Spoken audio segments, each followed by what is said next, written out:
So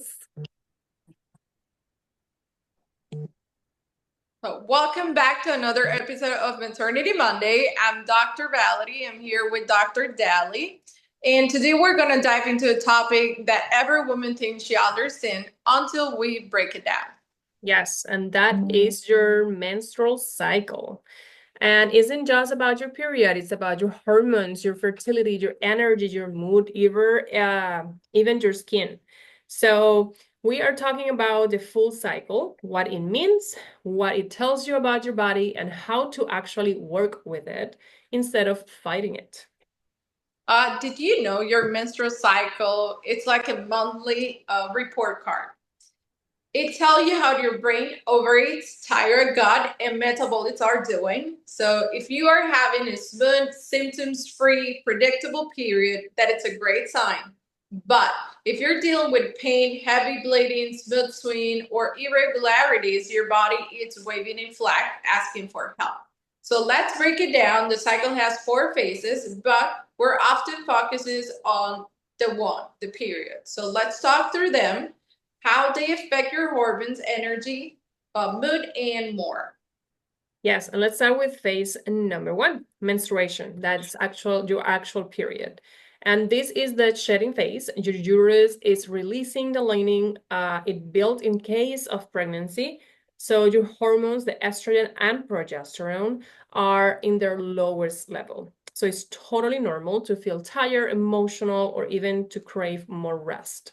Some tips in this phase: hydrate, make sure that you hydrated to reduce bloating and cramps. And if you can do like a fresh squeezed lemon or a pinch of Richmond sea salt, that will help a lot more to hydrate better. Another tip is to eat food rich in iron and magnesium, like leafy greens, legumes, nuts, and seeds. Gentle movement like stretching or walking can help ease that pain. And a misconception in this phase is that painful or heavy periods are normal, and that is not correct. Common doesn't mean normal, and that could be a sign of hormonal imbalances. Our period should not be painful, and our period should not be heavy bleeding. That is not normal, and if you're having those, you should see a doctor. Yes, and the phase 2 is going to be the follicular phase. So this is your spring season. Estrogen is start racing, and your brain signals the ovaries to prepare an egg. So you will often feel motivated, energetic, and social. Your skin may even glow. So support this phase with leafy greens, healthy fats, and quality protein. Strength training or cardio. So it's a good time to go for a run and prioritize your good sleep. There's a myth to burst, so this phase does not matter if you are not trying to get pregnant. So that's wrong. This phase set the stage of hormone balance and ovulation health. So everybody should take care of it. Yes, let's talk about phase number 3, which is ovulation. That's the main event of our period. And a lot of people think that, if I don't ovulate, it's okay if I'm not trying to get pregnant. That's wrong. We need ovulation to be healthy. So this is a sign of health. And it's a big moment. So the mature follicle release the egg, estrogen will peak, and your cervical mucus becomes super sperm friendly. So your fertile window is only about 5 to 6 days. So you can't get pregnant any day of your cycle. Let's get something very clear. Just because you bleed doesn't mean that you ovulate. You can be having an anovulatory cycle, which bleeding without releasing an egg. So how can you optimize ovulation?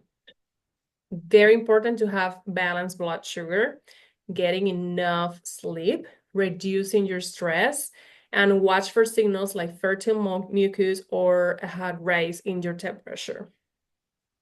The phase 4, it will be the luteal phase. After ovulation, the follicles turn into the corpus luteum, producing progesterone.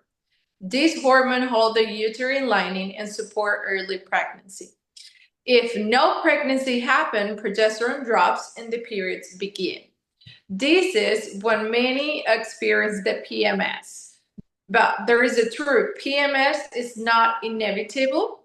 It is often a sign that your body is struggling with hormone balance. So there are some tips for the luteal phase.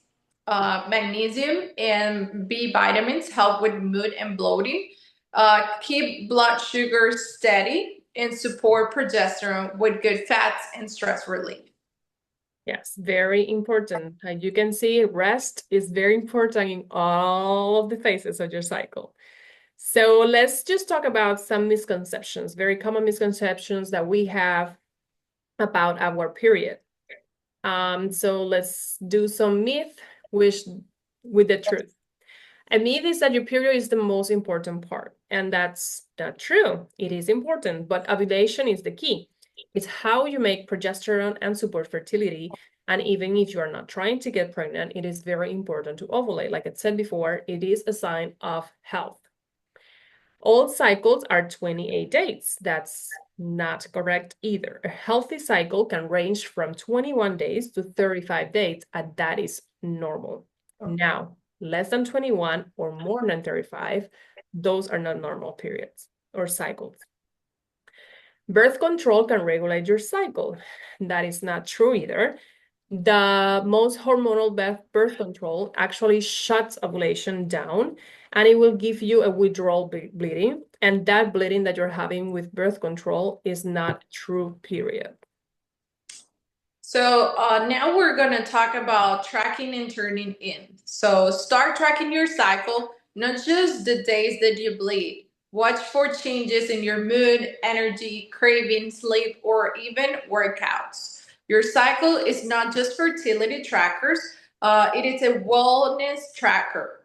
If something shifts, it is worth listening to. So use a basal body temperature or a good old journalism and learn your unique rhythm. Yes, everybody's unique. So all women, we have different cycles, different things, different symptoms that we experience in the period. So let's see why this matters beyond fertility. And is that your menstrual cycle will reflect your whole body health. Hormones affects your brain, your bones, your gut, your metabolism, your mood, everything in your body.